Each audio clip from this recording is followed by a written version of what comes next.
teewaay asalaamaaleykum mbokk journalistes yi ñu ngi leen di nuyu ñu ngi leen sant di leen gërëm ci seen teewaay nemmeeku nañ ne coalition sénégalaise coalition pour la cause palestinienne journalistes yi nekk Sénégal ñu ngi ciy jàpp ñu ngi ciy def liggéey bu am solo jaadu na ndaje bu ñu am bu ñuy def di ci jiital di leen ci sant di leen ci gërëm parce que jàpp nañ ne ni ñuy xeexee noonu ngeen di xeexee amaana beneen façon xeexeen ngeen koy amale kon ñu ngi leen di sant di leen gërëm ci fànn boobu damay fàttali rek ne li wundu conférence de presse bi bokk na ci am ndaje bi ñu waroon a amal toogaayu ñaxtu bi nga xamante ni waroon nañ ko amal foofu ci place de l'indépendance mu dëppoo nag bésu tay bii ci ginnaaw bu ñu jullee woon tisbaar ba pare lañ ko naroon a amaloon ko ngir ñaawlu ngir continuer di wéyal suñu naqar ak suñu ñàkk bég ci li nga xamante ni moom moo am ci Israël Palestine laay wax sax seen jafe-jafe yi nga xamante ni moom la ñuy dund ay weer a ngi nii naam suñu gouvernement premier ministre comme président am na son excellence am nañ taxaw wax nañ ci ay tribune mais ñun dañoo jàpp ne des na am na loo xam ne war nañu gën a wéy bu ñu xamee njàppandalu Sénégal ci xeex boobu noonu ci ay jamono kon war na tax ñu gën a wéyal Sénégal comme gouvernement bi comme peuple bi ñun ñëpp ñu ànd di xeex ngir li nga xamante ni moom mooy boom bi nga xamante ni moom mooy fas yéene mooy continuer di am foofu nga xamante ni moom mooy ca Palestine dañuy fàttali rek benn bilan bi nga xamante ni jot nañ ko ci lim bi nga xamante lim bu takk ci ay nit ñi nga xamante ni ñàkk nañ seen bakkan ñu mën cee lim juróom fukki junni ak ñeent ak ñeenti téeméer rek juróom-ñett ñeenti téeméer rek fukk ak juróom-ñett faatu nañ ci xeex bi nga xamante ni bi boom bi nga xamante ni du xeex sax boom bi nga xamante ni Israël mi ngi koy boom doomu Palestine yi ci lim tamit dañuy fàttali rek ne blessé yi toll nañ ci ñaar fukki junni ak ñaar fukk ak ñeent ci junni yu toftal ak téeméer ak juróom-ñett fukk mooy ñi nga xamante ni ñoom ñoo am ay gaañu-gaañu ci foofu nga xamante ni moom mooy bande de Gaza mu nekk bilan bu diis bilan boo xamante ni mën nañ ko méngale ak li Nations Unies di wax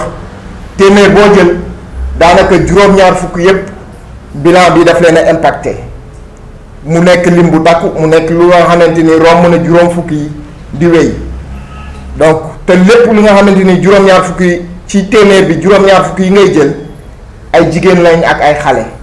mu nekk tamit beneen njàqare ndaxte ku wax àdduna da ngay wax jigéen wax xale ndax jigéen ñoom ñooy meññ waaye xale tamit ñoom ñooy tabax ëllëg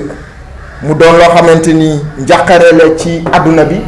njàqare la ci ñëpp ñi nga xamante ni dañuy indi seen jàppandal kii nga xamante ni moom mooy Palestine dañuy wéy rek di def seetlu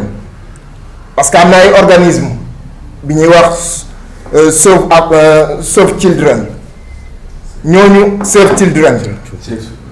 ñooñu def nañ benn rapport bi nga xamante ni ñi ciy xamal ne fukki junne ak benn ak ñetti téeméer ay ndaw identifié nañ leen ci loolu nga xamante ni moom mooy xeex bi ñu ray leen ci te fukki junne benn yee ak ñetti téeméer yooyu mën nañoo wax ne xale yoo xamante ni amaguñ juróomi at lañ bu ñu xoolee ñu méngale ko pourcentage yi dañuy gis ne téeméer boo jël fanweer yi ñoom loolu dal na leen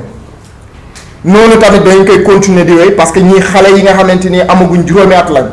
waaye ñi nga xamante ni amaguñ at seen lim mi ngi toll ci juróom-ñaar téeméer ak fukk mu nekk lim tamit boo xamante ni bu diis parce que ñi nga xamante ni dañoo juddu amaguñu at sax ñu boom ci lu toll nii njàqare tamit ñeel na loolu nga xamante ni moom mooy ñun ñuy jàppale ak ñooñu nga xamante ni ñoom ñooy peuple palestinien bi mu nekk tiis mu nekk naqar mu nekk loo xamante ni ñépp ñu nekk ci àdduna bi comme ni ñu koy waxee ngay jullit nga nekk ñàkk nekk jullit ngay jigéen ngay góor ngay mag ngay ndaw war ngaa taxaw indi sa njàppandal nu mu mën di toll baax na mais ñëpp bu ñu ko defee ci àdduna bi comme ni ñu koy Sénégal di defee ak yenn ñi nga xamante ni dans le monde sportif ak ñooñu nga xamante ni mooy supporteru Paris Saint-Germain yi def nañ ko ginnaaw bi ñu leen ndokkeelee ci seen victoire bi dañoo jàpp ne fépp fu waay nekk ci àdduna bi occasion bu ñu am pour rassembler nit ñi war nañoo fësal war nañoo jëmmal li nga xamante ni moom mooy boom bi nga xamante ni mooy wéy di am foofu nga xamante ni moom mooy ci Palestine. dañu continuer rek comme ni ñu koy waxee ci organisme yi gis nañ li nga xamante ni ONU Femmes def na ko muy moom it benn jàngat boo xamante ni def na ko ci li nga xamante ni moom mooy faat bakkan yi nga xam mi ngi am ci jigéen ñi nga xamante ni ay jeeg lañ waaye comme tamit ci ñi nga xamante ni ay njagamaar lañ ci jàngat boobu mën nañoo nemmeeku ne lim bi takk na lool parce que lu tolloog ñaar fukki ak juróom-ñett junni ci ay jigéen faat nañ leen foofu nga xamante ni moom mooy ci bande de Gaza depuis bi nga xamante ni xeex bi tàmbali waat na ci ñaari junni ak fukk ak ñett ci at bi yee ñu génn ba léegi mi ngi continuer di wéy mu nekk lu métti mu nekk loo xamante ni ndaw yi fiy juddoo ci soqeekoo ci jigéen ñooñu waaye tamit jigéen ñi nga xamante ni ay ndaw lañ amoon espoir màgg war a jàng war a faju war a def leneen ak leneen dañu gis ne mi ngi doon ay njaqare yoo xamante ni amuñu fenn foo xamante ni fu ñu ko mën a waxee lu may génn def suñu taxawaay wala def suñu taxaw seetlu wala def suñu ay marche wala ngir indi yokk puus ginnaaw bi gouvernement bi di jéemee ay jéego waaye tamit di leen ñaax ñu dolli yeneen li nga xamante ni moom mooy indi seen jàppandal ci li nga xamante ni moom mooy état wu Palestine. waaye tamit dañu nemmeeku rek bu ñu waxee fu ñuy faatee bakkan ak ay blessé di am dinañ nemmeeku ne naam war na am ay structures sanitaires yoo xamante ni dinañ leen mën a accueillir ñenn ñi pour au moins jéem a dabaatal li nga xamante ni am na mooy ay ndog-ndog mooy ay ñaawteef waaye liñ seetlu mooy jigéen ñi nga xam ne dañu nekk ci diggante amuñu fenn foo xamante ni tey yaakaaree nañ ko pour ñu wallu leen wala ñu réewle leen ba ñu mën a mucc waaye tamit ñi nga xamante ni dañuy doog a judd amuñu fenn foo xamante ni dinañ ko mën a amee assistance parce que li nga xamante ni moom mooy l'hôpital yi nga xamante ni ñoo nekkoon foofu attaques yi sax dañ leen di viser mu nekk lu ñaaw loo xamante ni mën nañoo jàpp ne crime de guerre la et waxuma sax crime de guerre waaye en tout cas li am jéggi na dayoo et que ñun ñëpp daal en tout cas war nañu gën a taxawaat war nañu gën a wax buñ ko mënoon sax chaque jour dañoo waroon di génn di def bilan comme ni que ñenn ñi doon defee ci atam mbas mi fi amoon mu ñuy wax Covid-19 di def le bilan quotidien li nga xamante ni moom mooy xew foofu nga xamante ni ci bande de Gaza waaye dinañ ci jéem ñu ngi leen ci ñaax tamit yéen ñi nga xamante ni ay taskatu xibaar ngeen bu ngeen ñi ci mënee di defal liggéey boobu et jàpp nañ ne ñun ak yéen ñu ñoo bokk liggéey boobu nga xamante ni moom mooy dañuy ñaawlu li xew ci bande de Gaza ak bandi yooyu nga xamante ni ñoom ñooy nekk di wéy di boom di buntu xataal ñi nga xamante ni ñoom ñooy Palestine dañuy continuer di wéy rek di ñaawlu di naqarlu préfet de Dakar li mu def ndaxte tamit mënuñu nekk ci réew boo xamante ni dañuy wax ne nit ñi démocratie la et que dañu am sañ-sañ def suñu ay taxawaay suñu taxawaayu ñaxtu wala ñu def suñu ay marche wala et luñ ñu laaj rek mooy waxuñu sax ñu dugal lettre d'information nañ yëgal kilifa gi rek ne war nañu def lii ndax suñu constitution quand même daf ñu ko nangul mais dañu gis ne préfet bii nga xamante ni moo fi nekk ak ñi fi jóge woon ni ñu def benn soppeeku amagul et que war nañu gën a soppi li nga xamante ni moom moo am parce que ñi ngi wax arrêté Ousmane Ngom naam am na arrêté bi amoon boo xamante ni xëy na moom mooy dakkal moom mooy gàntal lépp lu nga xamante ni sitting la wala marche li ko tàmbalee ci avenue Malick Sy ba Cap Manuel naam préfet boobu li arrêté bi sax dafa dëppoowul ak yoon ndaxte bëri na ñi nga xamante ni déjà ay daan la yoo xamante ni CEDEAO justice CEDEAO bi jébbaloon na benn badaaxal ca 2022 ngir ñu neenal dakkal li nga xamante ni moom mooy arrêté Ousmane Ngom bi parce que jàpp nañ ne dëppoowul ak démocratie et que bu continuer di wéy ba léegi ñu gis ay préfet dañuy làqatu ci ginnaaw li nga xamante ni moom mooy soi-disant arrêté Ousmane Ngom di neenal li nga xamante ni moom mooy ay sitting dañuy jàpp ne rafetul ci réewu démocratie bu mel ni Sénégal waaye tamit li ñu gën a ñaawlu bokk na ci li nga xam ne préfet doxalee na ko naam munoo ne am nga sañ-sañu yéene pour ñun ñu def li nga xamante ni mooy suñ sitting ñu dugal respecté li nga xamante ni moom mooy li ñu yoon sant biñ ko dugalee gis na ne moom arrêté bi naam am na lu koy tënk mais lu ko tere mu woo ñu nañu moo sañoon ngeen changé mais munul bàyyi ba 24 heures déjà mu nañu nañ toxal suñu sitting pour mu nangul ñu ko te ñu xam ne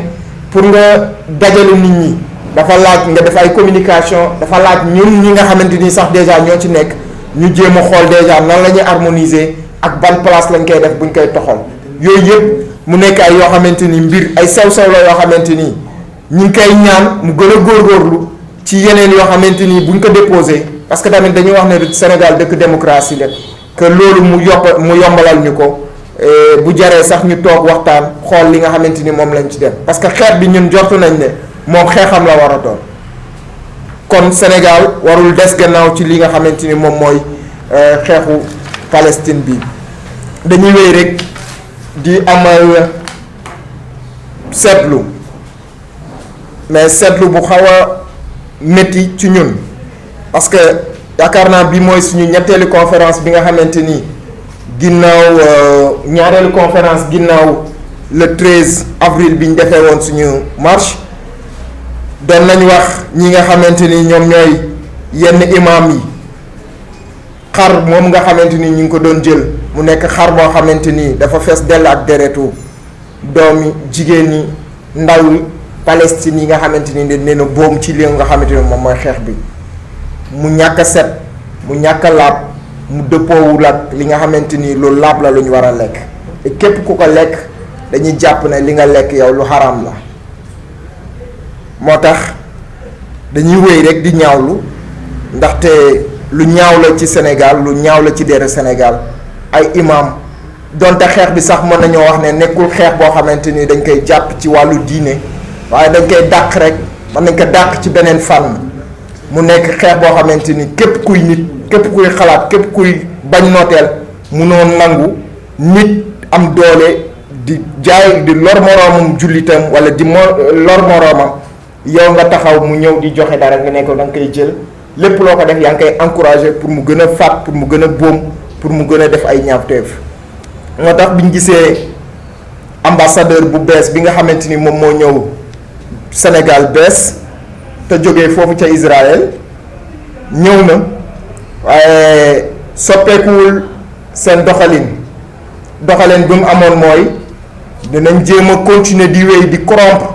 ñenn ci sénégalais yi nga xamante ni amaana naam du ñëpp la ñu mën a condamner mais jàpp nañ ne bu fekkee ne xamuñu tamit lu xew ci àdduna bi war nañu jéem a seetlu war nañu jéem a laaj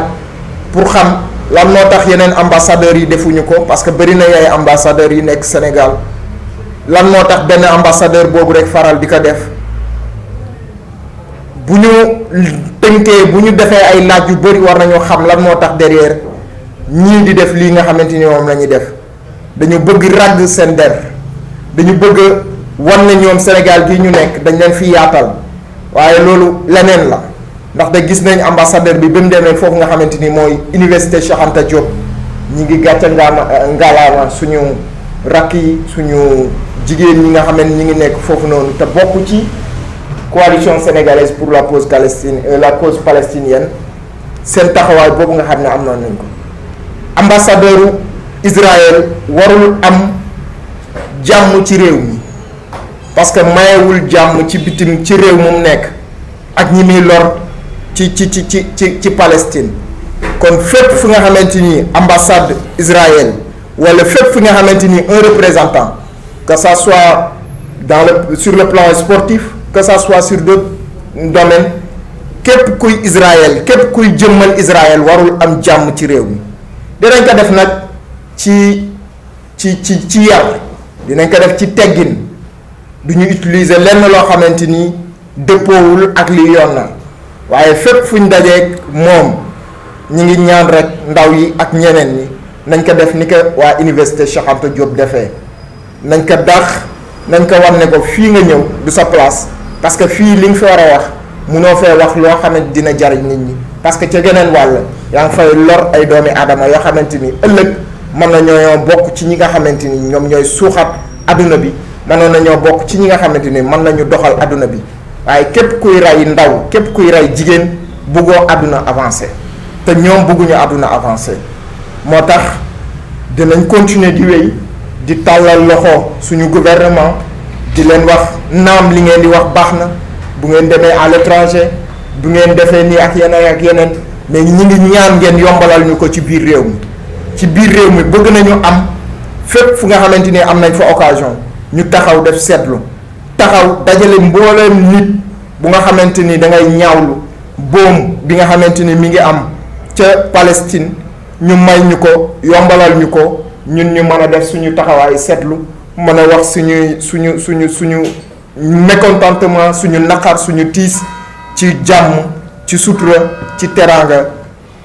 ci yar gi nga xamante ni moom lañ xamee tamit li nga xamante ni moom mooy réewu Sénégal et que fas yéene nañ ko continuer di wéyal dinañ continuer di déposer dinañ continuer di ñaax nit ñi dinañ continuer tant que xeex bi dakkul tant que Palestine amul jàmm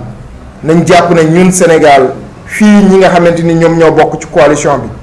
dinañ continuer di wax dinañ continuer di rassembler wu waaye tamit dinañ continuer di def li nga xamante ni moom mooy ay badaaxal dugal ko ngir amal li nga xamante ni moom mooy suñu taxawaayu ñaxtu wala suñu doxu ñaxtu wala leneen lu mu mën ci doon. bala may jeexal rek damay wax suñu kilifa yi nga xamante ni ñu ngi jëm ci tabaski et ku ne tabaski xam nañ ne dinañ dem juma dinañ julli ñaari rakk bu ñu jullee ba pare imaam yi dinañ def xutba ñi ngi ñaan imaam yooyu nga xamante ni fas yéene nañ def xutba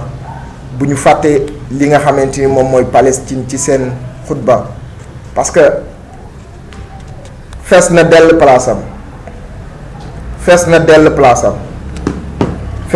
place am et jàpp naa ne bokk na ci sujet yi nga xamante ni kenn waru ko ignorer fi ñu toll nii ci àdduna bi kon ñi ngi ñaan ñi ngi gën continuer di ñaax ñi nga xamante ni ñoom ñooy jàpp ñoom ñooy continuer di buux ngir xeex bi dakk ci wàllu ca Palestine ñi ngi leen di ñaan rek ñu gën a mobiliser wu amaana incha allah bu tabaski bi jàllee dinañ defaat yeneen plan d'action et dinañ ci communiquer dinañ continuer wéyal xeex bi tant que xeex bi dakkul ñun duñ bàyyi et ñu ngi leen di sant di leen gërëm di leen jaajëfal jërë ngeen jëf. nañ ne le 13 avril dañ defoon benn manifestation fii ci Dakar rond-point Jet d'eau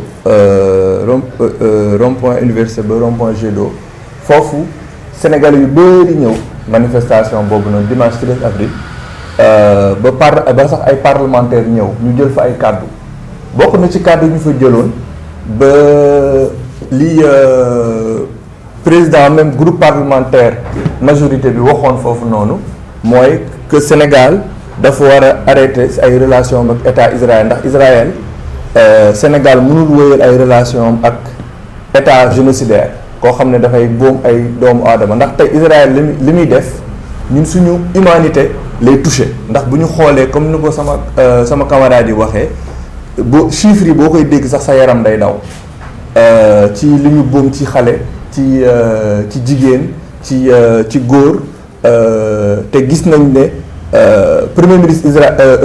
Israël Benjamin Netanyahu nee na sax da leen di rayee ci carte bi maanaam léegi day def guerre continue di avancer bi Israël du exister ti loolu noonu moo taxoon ñu ne comme nee nañ Sénégal dañu war a romb relation diplomatique ak Israël bi ñuy wax loolu ñu gis ne ambassadeur Israël moom pendant que ñu ngi wax loolu mu ngi ñuy kaañoo sax mën nañ ko wax ndaxte mu ngi génne di joxe ay xar ba pare di dugg suñu université yi ñuy rafetlu encore cercle des étudiants pour la défense de la cause palestinienne bu nekk ci suñu coalition bi keroog taxawaay bi moom biir université ba dàqalu ko ñu ne léegi pour gën a jëmmal loolu ñun coalition bi dañoo décidé ne dañuy ñëw taxaw buntu ambassade Israël chaque jour pour ne ko yow doo fi toog il faut nga dem ndaxte place de l'indépendance Sénégal boo da nga koy romb gis drapeau Israël di flotter maanaam tey place bu gën a siiw Sénégal nga xam ne tey bu nit ñëwee Dakar boo duggee ci yeneen régions yi dañ la da nga naan dañ lay yóbbu place de l'indépendance foofu boo fa ñëwee da ngay gis drapeau Israël di fa flotter ñu ne loolu normalul ambassade Israël bi dafa war a jugee Sénégal waaye sax dafa war a jugee foofu noonu ñu ne léegi dañuy ñëw di def sitting foofu noonu pour wax ko ne yow comme yow da ngay nekk di ñu suñu biir dëkk bi di fi tabambaal nu mu la neexee ñun dañuy taxaw sa buntu kanamu ambassade ne la fii waroo fi ne malheureusement mu am benn arrêté bu suñu autorités yi di sukkandiku arrêté boo xam ne xeex nañ ko fi xeexaat ko fi nguur bu ñëw xeex ko bu ñëwee mu des fi mooy arrêté Ousmane Ngom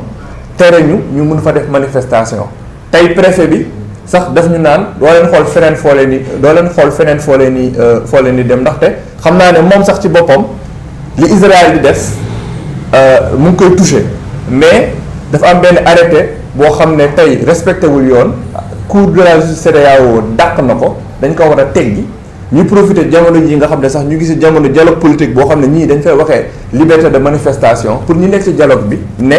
arrêté boobu noonu dafa war a dañ ndax tey place de l'indépendance biir place de l'indépendance def fa sitting biir place de l'indépendance yàqul dara ndax ñun ñu ngi jaay biir place ba tey mën nañ organiser biir place ba du yàq dara ci la mobilité biir ville ndax biir place de l'indépendance ku xam place de l'indépendance xam ne kàmb la mën nga dugg ci biir def sa manifestation nu mu la neexee team ambassade Israël ne ko ambassadeur Israël yow waroo fi ne da nga war a génn suñu dëkk mu jeex nga lem say bagage dem sa yoon loolu yàqalul dara kenn te ñun loolu la ñuy demander moo tax ñu ne def nañ dépôt bi ñu tegal ñu loolu di leen continuer di déposer di continuer di attaquer décision yi ñuy tere ñu def manifestation foofu ndaxte tey Sénégal ambassadeur Israël mënuñu wër fu ko neex te ñun sénégalais mënuñu taxaw ak moom tiim ko ne ko da nga war a génn suñu dëkk tey loolu coalition Sénégal Palestine am na yeneen activités yu muy déroulé waaye tey dafa am benn activité boobu noonu ñun dañ koo teg fu sori ci ñun moo dañu bëgg taxaw biir kanamu ambassade Israël ne ko da nga fi war a jóge comme ni ñu demee dëkk yëpp Sénégal mënul nekk président du conseil pour la défense des causes inaliénables de la Palestine maanaam jiitu ci ñu war a xeex kiiwu Palestine àdduna bi yëpp ñëpp mën a toog buntu ambassade Israël seen dëkk yi ne leen da ngeen fi war a jóge ñun fii ñu ne ñu mënuñu ko def ndax benn arrêté bu fi nekkoon 2011 ba léegi foofu noonu la ñuy wax ne ñun bu ñu jugee ci lii dinañ continuer di déposer wax préfet na pare di continuer di jot suñuy lettre tey moom bu sonnul ñun duñu sonn ndax tey ambassade Israël dafa war a juge te autorités yi wax nañ ko bu ñëwee suñu manifestation ñëpp wax nañ ko premier ministre ñëw na def manifestation soutenir la cause palestinienne te le plus fort soutien cause palestinienne bu ñu mën a def jamono ji mooy benn génne fi ambassadeur Israël ñaar mooy lépp lu mu fi mën di def bu si kenn jàpp maanaam xar yu muy joxeek don yu muy joxeek bourse yu muy joxe bu ci kenn bu si benn sénégalais takk ndax ku si takk sa deretu palestinien dina takk sa loxo beneen bi mooy bu ñuy tënkee mooy tey lu ñuy wax ni sensibilisation bi ñu ngi koy def ñu bëri ñu ngi jàllale ñu ngi jaajëfal journalistes yi ni ñu passé les messages yi mais ñu ngi demandé tamit suñu imam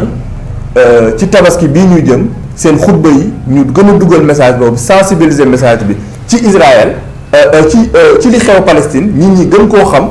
même si mi ngi jaar ci télé yi ba pare sensibiliser leen ndaxte xutba dafa am porte politique sensibiliser leen si li Palestine bëgg def bëgg rayer Israël de la Palestine de la carte te ñu fàttaliku ne zone boobu noonu foofu la deuxième lieu saint de l'islam nekk bu njëkk ba foofu fu ñu doon ajee mooy al-Quds tey foofu noonu tey suñu imam yi dañ ci war a jàpp def ce message là ndax message boobu noonu ñun ñëpp ñoo ko war a partager que ça soit ñun coalition pour la cause palestinienne yéen journalistes yi influenceurs yi ñu nekk ci médias yi ak imam yi pour ñu xam ne Israël li muy def tey du dëgg du yoon te tey Sénégal ci Palestine dafa am benn rôle bu mu fay jouer boo xam ne tey sur la cause palestinienne Sénégal dafa jiitu ci xeex mi maanaam 1975 Sénégal bi muy jox passeport diplomatique Yasser Arafat am na dëkk yu bëri yoo xam ne nekk ñu woon ci xeex bi Sénégal dafa war a jëlaat dooleem ci xeex bi te pour Sénégal mën a jëlaat dooleem ci xeex bi suñu njiit yi ñun ñii dëkk Sénégal ñoo leen mën jàppale maanaam ñun ñoo war a jël combat bi yenu ko pour ñoom ñu mën a am les épaules assez larges pour Sénégal gën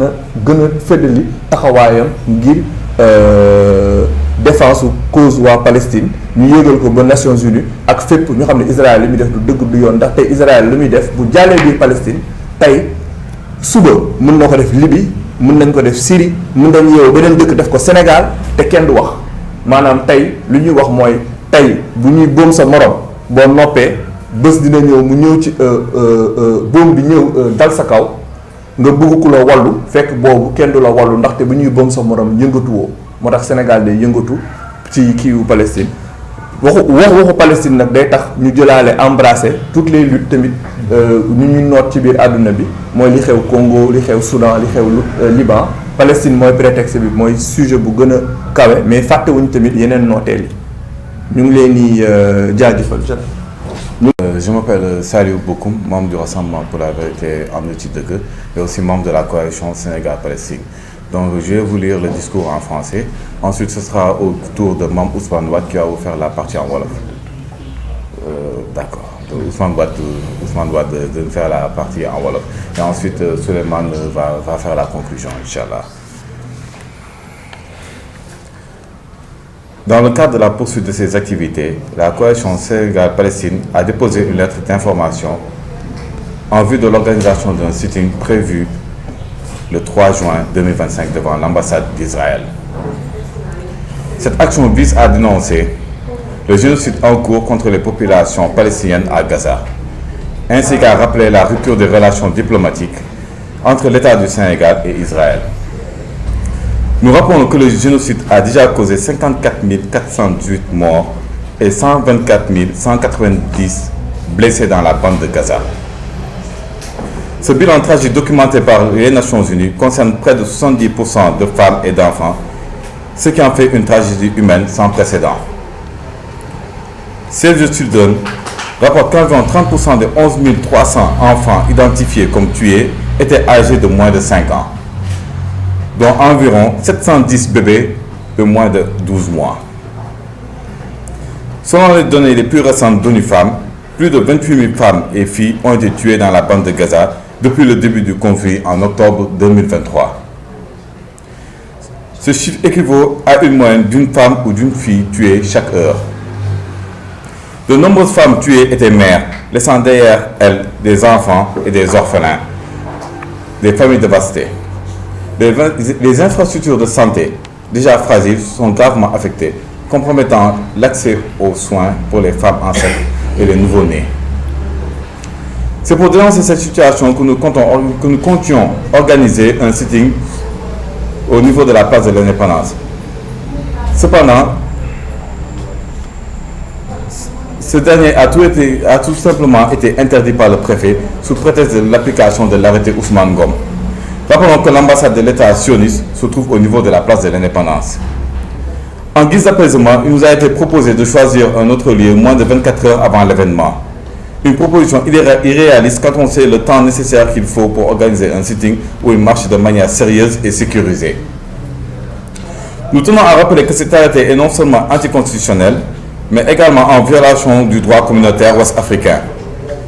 Dans une décision rendue le 31 mars 2022, la Cour de justice de la CEDEAO a ordonné son abrogation pure et simple,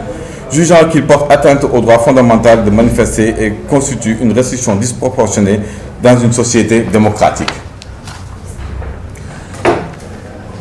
Le Sénégal est aujourd'hui l'un des rares pays au monde où des citoyens profondément meurtris dans leur humanité par un génocide se voient interdire de manifester leur solidarité devant l'ambassade d'un État criminel. Pire encore, l'ambassadeur d'Israël nargue notre peuple. Il se promène dans nos universités, s'infiltre dans nos familles et instrumentalise la misère en multipliant des moutons alors qu'il nous empêche de lui faire face pacifiquement. Cela est inacceptable, cela a été indigne. Nous rappelons avec force au départ immédiat de l'ambassadeur d'Israël du territoire sénégalais. Sa présence constitue une provocation permanente, une insulte à notre conscience collective et à notre attachement aux droits inaliénables du peuple palestinien. Nous réaffirmons que notre engagement est total, pacifique mais irréversible. Nous continuerons à déposer des lettres d'information, à organiser des sittings, des marches, des rassemblements jusqu'à la fin du génocide contre le peuple palestinien et jusqu'à ce que le Sénégal rompe toute relation avec l'État d'Israël. Palestine vivra, Palestine vaincra. Je vous remercie. Je m'appelle Amidou Sidibé et je suis membre de la coalition Sénégal-Palestine. Et à mes côtés, j'ai Ousmane Wade, Souleymane Gueye,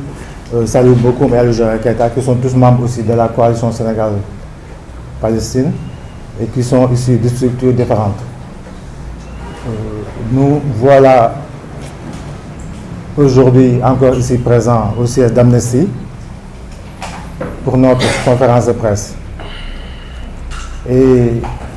comme vous le savez, nous avons prévu un rassemblement